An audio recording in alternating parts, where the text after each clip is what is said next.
In this video, we're going to talk about area between curves.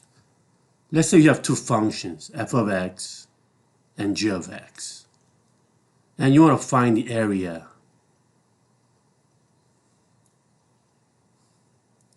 Let's call this A, and let's call this B. So you want to find the area between two curves, which is f of x and g of x, from A to B. Now, what we could do is we could break down this area into little rectangles.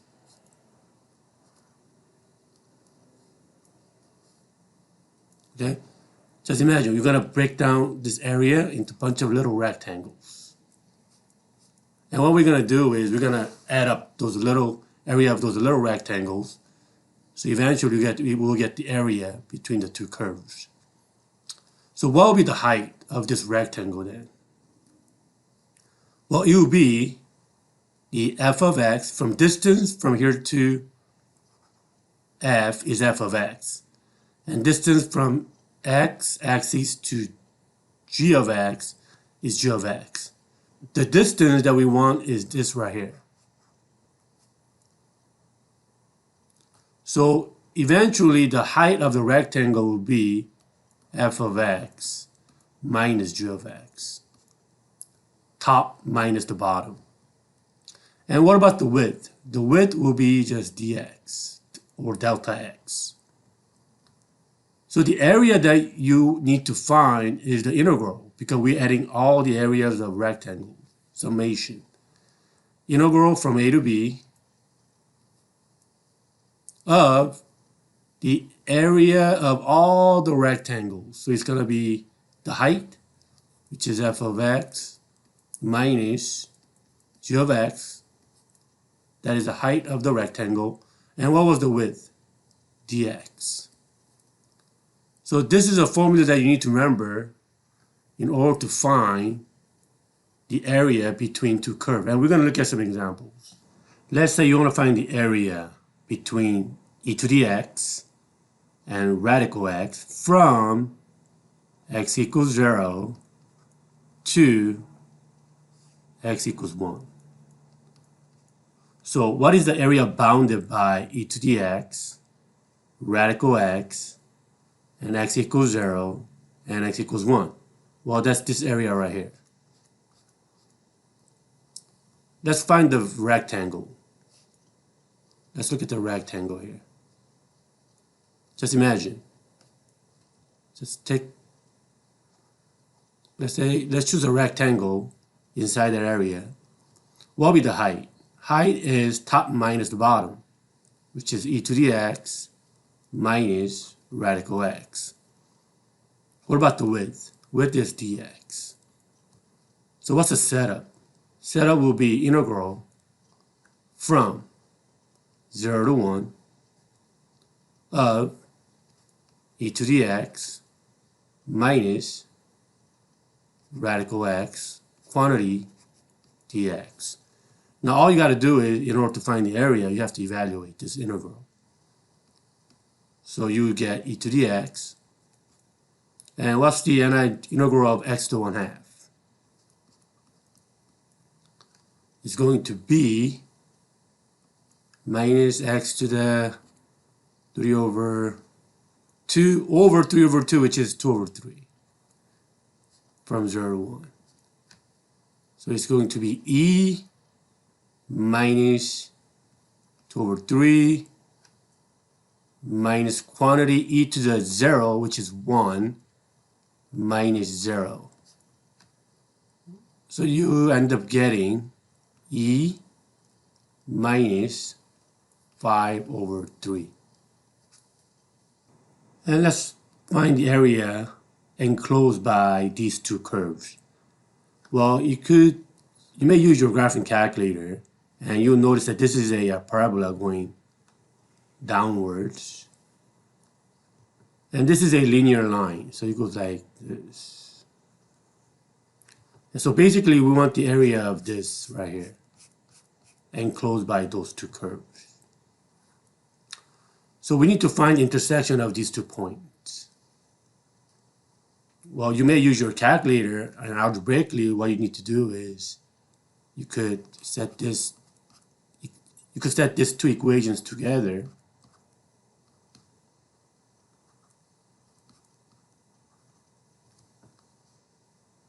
And solve for x. So you get negative x squared plus 7x plus 8 equals 0. I like to divide everything by negative.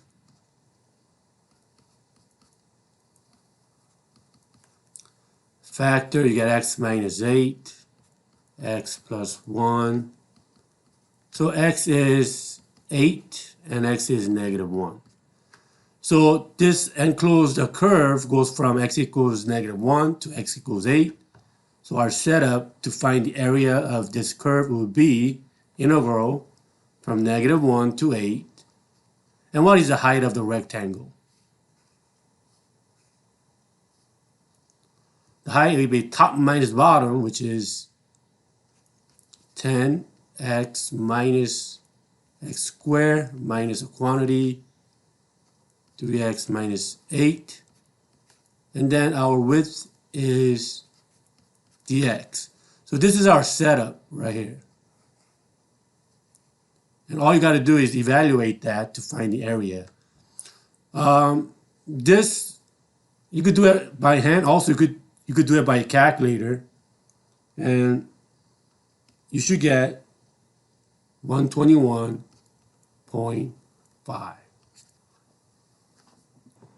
Now you want to find the area bounded by sine x and cosine x and y-axis in the first quadrant. So basically we're talking about this area right here, bounded by y-axis, bounded by sine x, cosine x, and the y-axis. So the rectangle we're looking for is this right here, vertical rectangle. Now, we know that it starts from 0, but what about the intersection point? Where do they intersect at? In other words, when does sine x equal to cosine x? Well, that happens when x equals pi over 4. Because sine of pi over 4 is radical 2 over 2. And cosine of pi over 4 is radical 2 over 2. So now, the setup will be integral from 0 to pi over 4.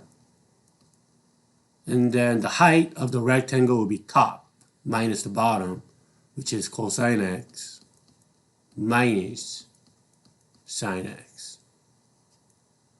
And then your width is dx. This is your setup. So now go ahead and use your calculator. You get, of course, when you use your calculator, you will get answers in decimals.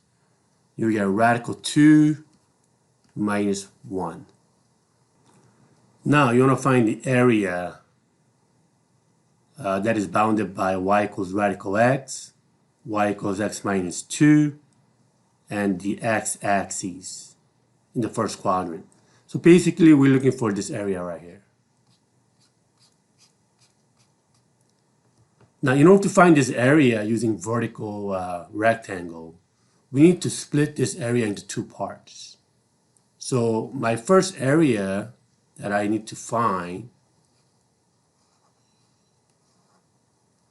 this will be my first area right here. I'm going to call this A right here. This will be my A. And this area right here, I'm going to call it area B. So basically, in order to find the area of this whole thing, we got to add the area of A plus area of B. Now, how do you find the area of A? Well, you know that it goes from 0 to 2. So it's going to be integral of 0 to 2. What is the top? The top is radical x. So it's radical x minus, what's the bottom? Is 0, y equals 0.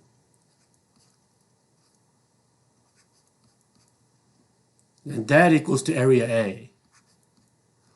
What about area B? Well, area B goes from 2 to 4. You could double check that using algebra and see where they intersect.